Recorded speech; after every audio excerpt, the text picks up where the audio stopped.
Une messe de guérison, c'est une messe spéciale consacrée à prier pour les malades et consacrée surtout à aider les malades à se rendre compte que Jésus est vivant, ressuscité, qu'il les aime d'un amour de prédilection et qu'il les aime sans aucune condition.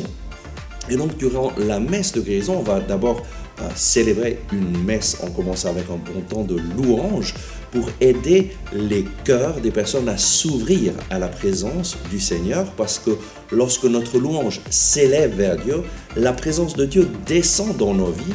Lorsque les personnes louent le Seigneur de tout leur cœur et le remercient pour tous ses bienfaits, ils s'ouvrent à la présence vivante de Jésus ressuscité. Et Jésus ressuscité peut commencer à agir dans les cœurs, dans les corps.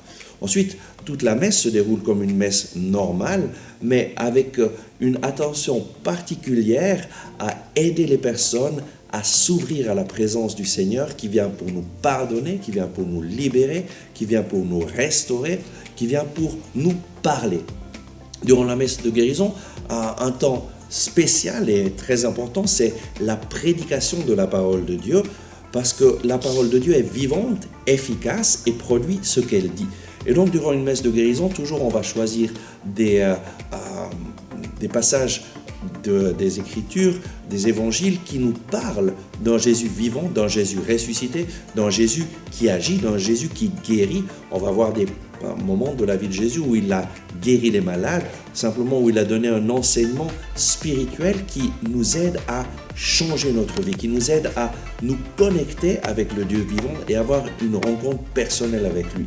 Et donc, durant la prédication, on va essayer d'aider les gens à avoir cette rencontre avec Jésus, à s'ouvrir à la présence vivante du Seigneur pour que Jésus puisse entrer dans leur vie, puisse les préparer justement à la guérison. Jésus est venu dans ce monde pour nous porter la présence vivante de Dieu et il est venu et il a guéri les malades.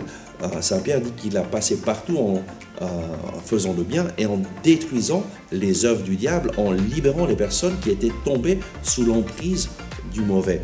Et à la fin de la messe de guérison, après avoir reçu Jésus Eucharistie qui vient faire sa demeure en nous, nous prions pour les malades et demandons au Seigneur d'agir avec puissance pour que les malades soient guéris. Et effectivement, durant les messes de guérison que je célèbre, je vois toujours le Seigneur agir, guérir, restaurer, transformer les vies.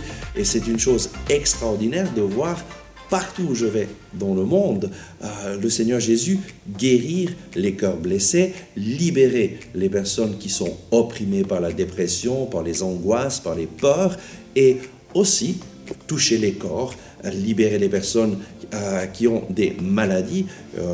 Il y a très souvent le Seigneur guérit des personnes qui ont des grandes difficultés à marcher, guérit les genoux, guérit les jambes, les pieds, guérit les personnes de cancer. Alors, nous avons beaucoup de témoignages de guérison de cancer. Le Seigneur guérit les sourds, guérit les personnes qui sont aveugles, qui ne voient pas ou qui voient mal. Vraiment, durant la messe de guérison, il y a des guérisons de toutes sortes, des personnes qui n'arrivent plus à ouvrir leurs mains, à lever leurs bras. Le Seigneur intervient, les restaure. Et donc, je vous invite à une messe de guérison où vous allez voir le Seigneur agir, vous renouveler, vous transformer et vous guérir.